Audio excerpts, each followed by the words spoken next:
All right, ladies and gentlemen, welcome to Mark Your Sovereignty. This is a presentation that I myself have developed. President Stephen Luke of the Commonwealth of Dracul. I felt that this was a topic that needed addressing for various micronations and to talk about the importance of sovereignty and borders, and why it's important to make sure that you establish borders, especially micronations claiming physical land. And we've seen in the past where that's been sort of an issue and hasn't actually happened. So in this presentation today, we're going to be talking about the history of land borders, the importance of your borders, how to establish borders, and preserving your sovereignty with others involved. We'll get into that in a little bit. So to start off, we have to understand the history of borders. That's where we have to get started. So defined borders are a relatively new concept in many parts of the world. A lot of people don't know that. Defined borders are actually not old. It's actually new. For most, I'd say about the 20th century, up until the latter half of the 20th century, most of the countries in the world didn't have borders, or they were loosely or completely undefined. Today, of course, that's a totally different story, especially for those wanting UN recognition. So borders are established in various different ways. They can be done through warfare, mutual agreements, countries colonizing others, or mutual agreements between political entities. Now, the creation of these borders, these agreements, is called boundary delimitation. There's actually a word for it. Now, can anybody at all name a country, a UN recognized country in the world that doesn't have a border at all?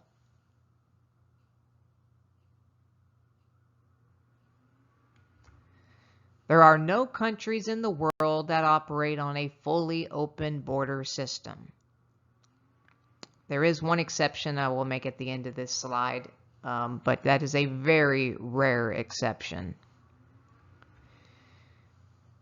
You have to have borders for sovereignty and to establish your beginning and end. Where does your country start? Where does it end? It's important to have that for that purpose. Disputed borders is not the same thing as a country without a border. It's still designated by that country, even though another country might not recognize it. It's still a border for that country. So disputed borders are one thing, but if you don't have them at all, it doesn't make any sense these days. So we have to keep that in mind. And the sovereign military of order of Malta. That is a very rare exception.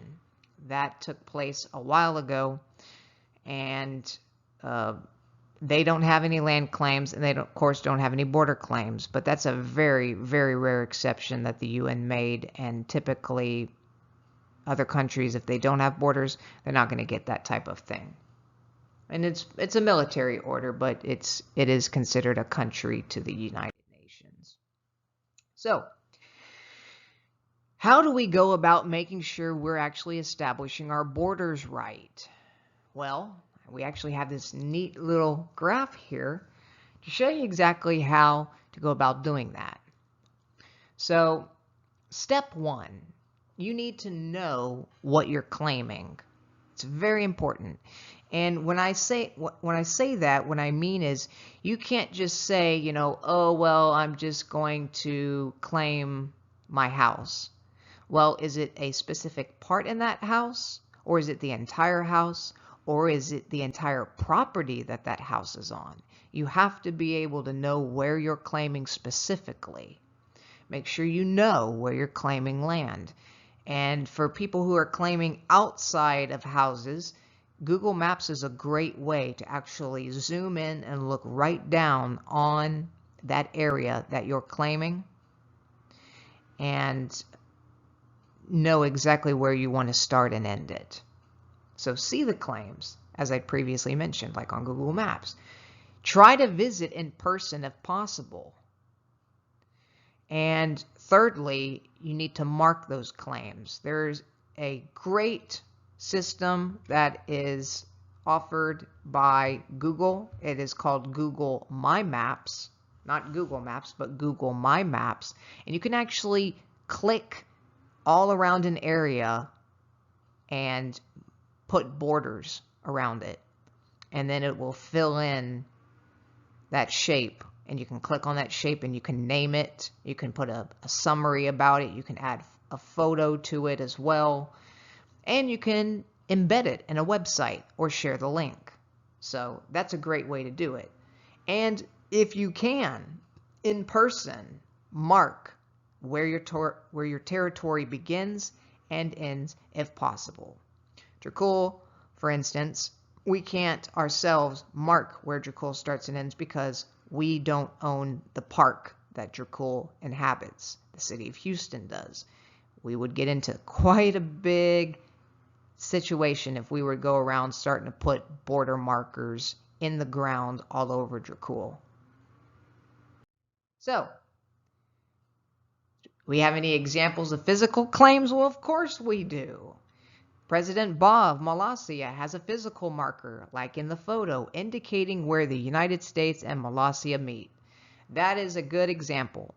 Some places have these, and then of course some places have a border checkpoint, some places have a border wall. It all depends on how you physically mark where you start and end.